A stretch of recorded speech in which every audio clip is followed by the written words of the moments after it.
Hey, everybody. Welcome to Coach Red and Company podcast. Today's our first episode. We wanted to kind of do a meet the co-host and meet the host kind of format. Today, we're going to interview Coach Shane Huygens, our co-host.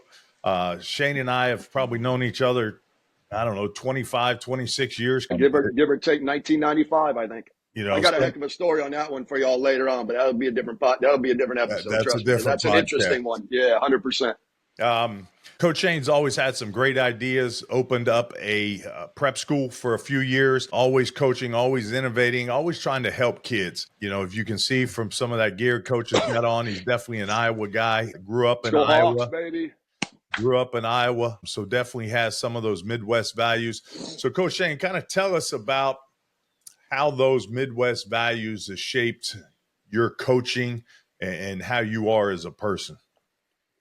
First of all, I'd like to say thanks for inviting me to be your co-host, Coach Red. I mean, like you said, we've known each other for over 20 years. So I think this will be great. We got a lot of information we can share with the kids and also with the parents, actually. As far as Midwest values go, you know, a lot of people that go to the Midwest, we understand we're hardworking.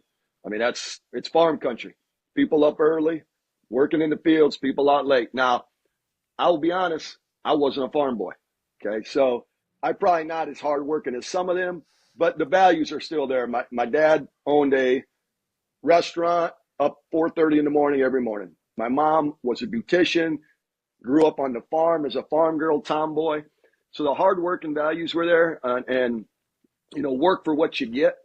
And to be honest with you, I tell people all this: Midwestern people, we're just nice people. We're good people. We say hi. We're friendly. And I'm a school teacher. I teach elementary PE now, so I teach a lot of life skills at school. And one thing I teach is be a good person, you know. And I think that's when I coached basketball and I coached Pop Warner football and I ran my post grad academy, my sports academy. A lot of times I talk about be a good person. You know, when it comes down to it, people are going to remember you if you're a good person. People like good people.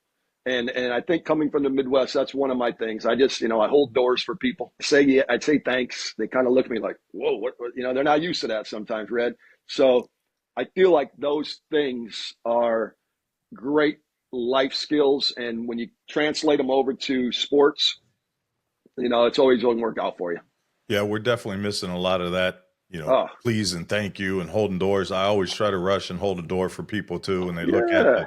And even, you know, my wife always says, you're not doing it for the thank you. You're doing it to be nice. So if they don't say thank you, sometimes I, you know, get in there and want to say, well, you're welcome. But yeah. Sometimes you tell me, say, don't worry, you're welcome. I got you. Exactly. But no, I think we definitely need more than that in the world, especially today. Coach, tell us a little bit about, you know, how those values kind of shaped you as a player growing up, as a coach. I know you started early in high school coaching. So tell us how those values kind of helped you, you know, start your career and as you progress through your career. Well, as I was speaking with you off camera, I actually started coaching when I was in a junior in high school. I played on the basketball team, and I'm not going to lie, I wasn't the best basketball player. You know, I'm from small town Iowa, 3,500 kids. I was pretty good in junior high, had a little accident with my ankle, tore a whole bunch of ligaments up, kind of never got my athletic ability back, which wasn't very much to begin with. And if you lose a little bit of nothing, you ain't got a whole lot left. Yeah. So my junior year, the junior high coach knew I wanted to get into coaching. So he offered me a spot of coaching the junior high team while I was a junior in high school. So they practice at 7 in the morning. So 7 in the morning in Iowa, 1986, it was chilly. So you get up early, start the car, go to practice at 7, go to school all day, and then have basketball practice for me after school. And then the games, you know, here and there for high school, the games for junior high. So I think that, you know, obviously having the determination and hard work and the work ethic to get up in the morning and do that. I don't know how many kids would have wanted to do that. And my mom ran like the softball program in my hometown growing up. She ran the 3rd, 4th, 5th, 6th grade girls softball during the summer. She coached the 7th and 8th grade girls softball travel team. So I was the 4-year-old boy on the bus with all the girls growing up. So I kind of feel like my coaching came from my mom because I kind of learned that through her. And then she became an official for volleyball. Who's sitting in the front row at 10? Shane. Softball. Who's behind home plate? Shane. Because I'm the baby boy. My sisters are a little older.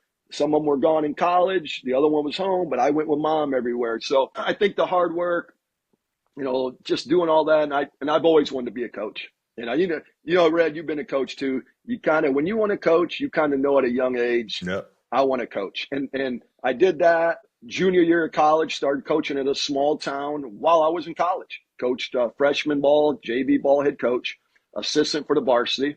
On the first year team, we went like 21-2, had a really good team. Next year, not quite as good. Graduated, moved to Pennsylvania for a year, came back to Florida, and started working with some legendary guys, Horace Broadnax at Valencia Community College. Horace some of you might know the name, from Plant City originally, home of the Strawberry Festival, which if you haven't been, you got to go to the Strawberry Festival. Great concerts coming up in, I think, late February, early March. I used to go It's with a my strawberry grandmother. shortcake at Parksdale.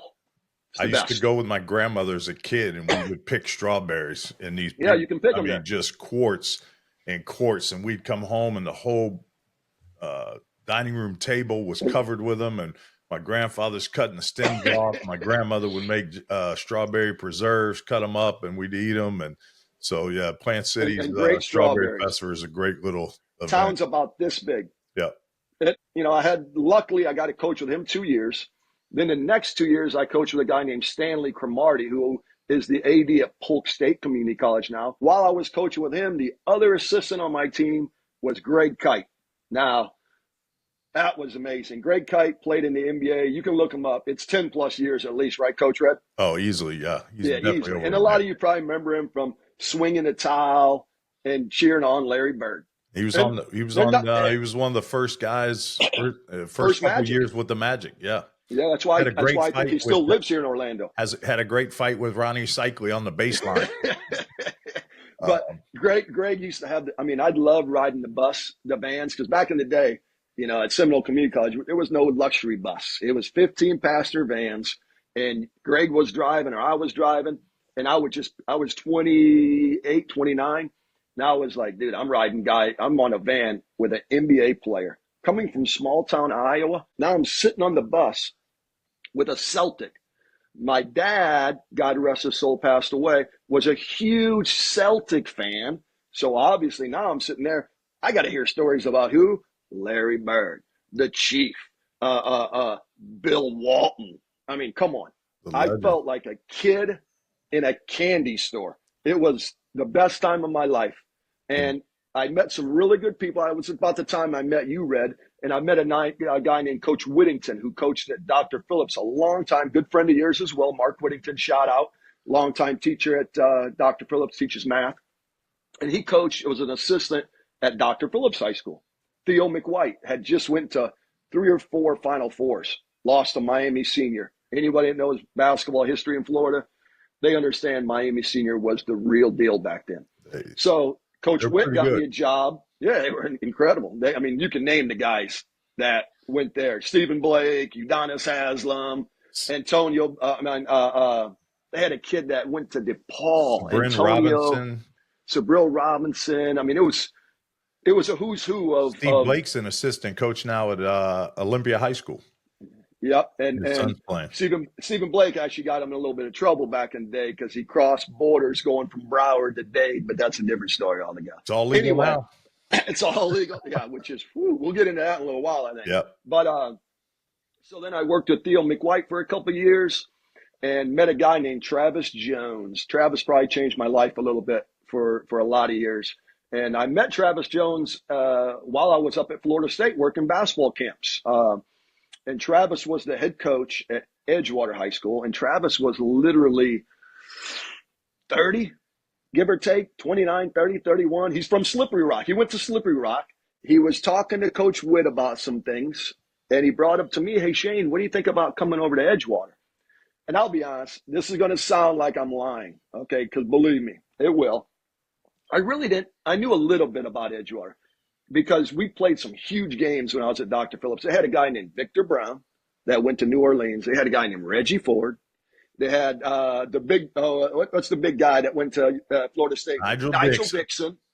Dixon. They had Jelly. Q6. What's his name? I'm getting old. Marquise I forget Daniels. names. Marquise Daniels. But those teams were loaded. So all those guys kind of graduated. So I really didn't know who they had coming back. And I said, hey, you know what? I'll come over and coach with you. And who do I walk into? Darius Washington, Brandon Johnson, Junior, Demetrius Scott. These guys, unbelievable. Sophomore year, junior year, literally 31-2, got beat in a state championship game on a call with 1.2 seconds left. Next year, we won the state championship. And then Travis left and went to Winter Springs and led them to the Final Four multiple times. I stayed a couple more years with Edgewater. And then I kind of got caught up into the teaching PE. My boys were getting a little older. I've got a 27-year-old and a 20-year-old. And you know how it is, Red. Sometimes that family with your daughters catches up to you. Yeah. And you start making decisions, obviously, for the family, which you have to do. Yep. At some point in time, you got to grow up a little bit. I try to stay young as long as I can. But, it is what it is. So that's how I got into coaching. All my coaching, did a little Pop Warner football. So elementary PE teacher. So even though I'm not coaching a sport, I'm a coach for life. Yeah. And that's just how it is. And, Shane, talk about, we've coached a long time and covered a few decades, and I mean, the 90s, early 2000s. Yeah. Now 20 years later, I mean, it's a totally different ball game. Oh, man. Talk about where you think the game's gone to where you think it's going to go over the next 10 years or so. And are you talking about just basketball in general? No, just sports overall, sports? just the way the kids are, the way the, landscape is with transfers, NILs, more of the me. And I'm going to forget about the we mentality. Yeah. Me over we. Remember, we used to teach we over me. Yep.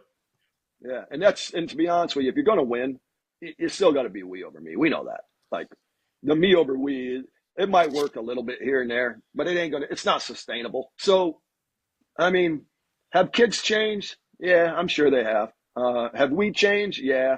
I think I heard in the one interview you did that's going to come up in a podcast with Mr. Damon, he used the term evolve or be extinct or something along those lines. Yep.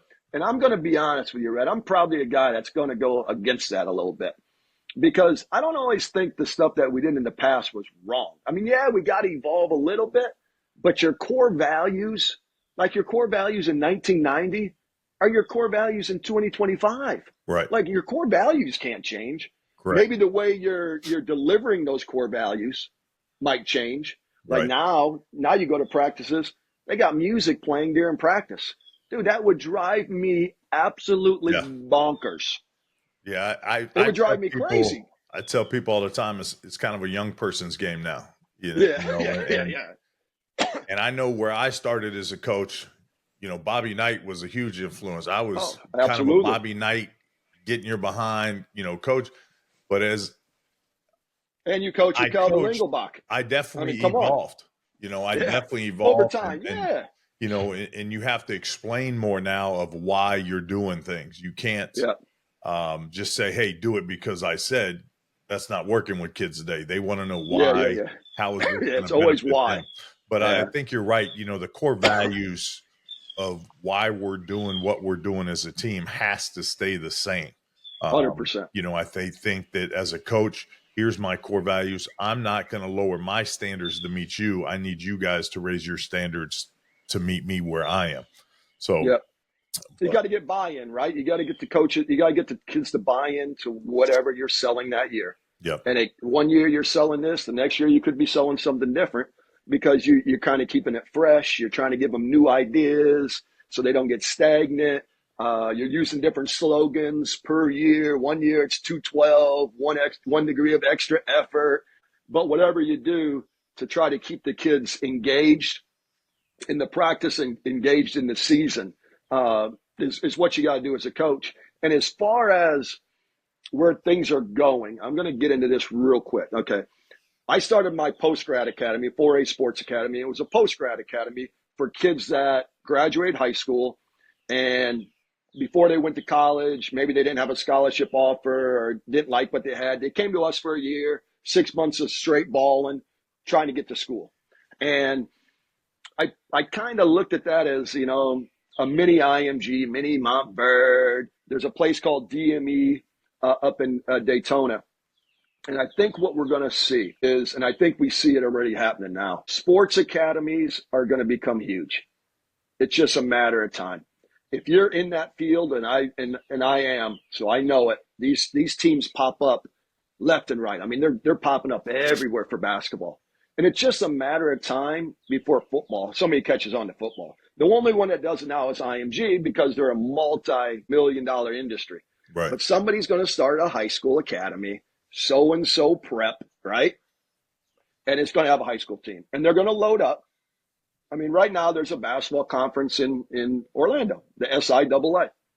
The conference was literally started 15, 20 years ago, pretty much, by a guy named Tony Atkins, who coached my AAU team, was the head coach at West Oaks Academy, moved to Illinois now. And he started that conference because they didn't really want to follow the FHSAA rules at that time. Right. Because the rules were much more stringent, as you know. So they started their own conference, and they're schools, but they're basketball type schools. They're a real school, but basketball means a lot at those schools. Yeah. And I feel like these academies are going to start opening up where it's like a good friend told me, there's schools for what? Actors. There's schools for musicians. If your daughter plays the violin real well, she doesn't go to Cypress Creek. You're going to put her to school, for the performance arts, right? Somewhere. Right. If you live in New York, you're trying to send her to Juilliard. Like, you're trying to send her to the best of the best. If you're an actor, you're trying to do stuff that way. If you're a golfer, you go to David Ledbetter down south back in the day.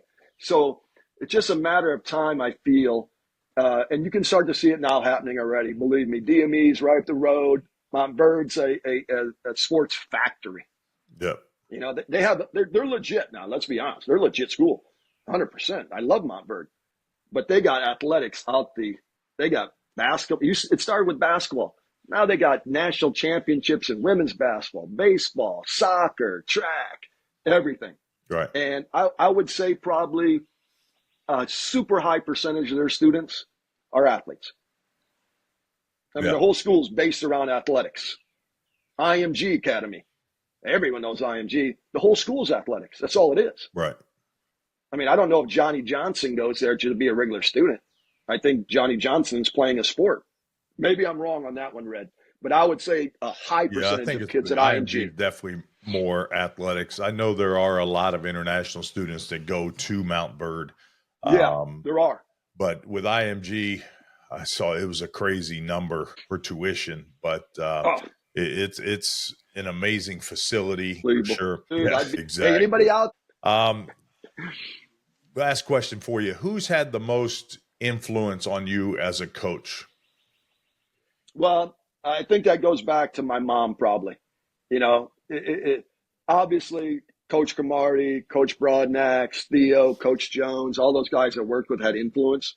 But I probably wouldn't even be in the game if it wasn't my mom. Gotcha. My mom, my sisters played sports. Both my sisters are in the Iowa Hall of Fame for track. My oldest sister, who lives here in Orlando, was 4-time All-State in track. So I grew up, track and field is one of my favorite sports. I love track and field. I went to track and field state championships, to the Drake Relays. Carl Lewis is probably one of my all-time favorite athletes. When the Olympics are on, my wife will tell you, the Huygens family, we're an Olympic family. We're watching swimming, track and field, gymnastics. Like, that's a big deal for us every 4 years. And that came from, I think, my mom just being a person that was so involved in the sports. Right. And obviously I ended up being what? A PE teacher. Right. Like, come on, man. Are you serious? Right. Like, you taught, Red taught. Don't let Coach Red over here talk about he didn't teach. He taught before. He knows the game. Yeah. And everyone that me and him know, a lot of them were teachers at some point in time. Yep. And it is what it is. But teaching and coaching, they go hand in hand, right? Yep.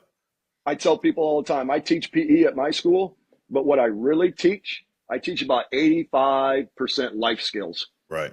And then I teach 15% skipping, jumping, hopping, Right. Yeah. how to throw and catch a ball. Yep. But the other part, I'm trying to teach them, like I'm talking to you, I'm talking to a 5-year-old about, yes, sir, thank you, how to, just little things that, helping their parents out at home, because parents are busy nowadays. Sometimes parents can't get to everything. Parenting is a tough job no matter what. Right. And if you can get help from somebody at school teaching you little things, so I try to do that as well. But hey, all praise to my mom. I mean, I am what I am because of her, good or bad. And some will say bad, some will say good. It is what it is. It is what it is. Well, Coach Shane, hey, we appreciate you taking time out to do this interview, kind of get to know Coach Shane a little bit here on Coach Red and Company. We appreciate you guys. Stay tuned. Follow us. Subscribe, like, share, comment on anything you see. If there's a topic you would like us to cover, definitely leave that down in the comments, and we'll take that in and see what we can do. But thank you guys, and we'll see you next time. Be good.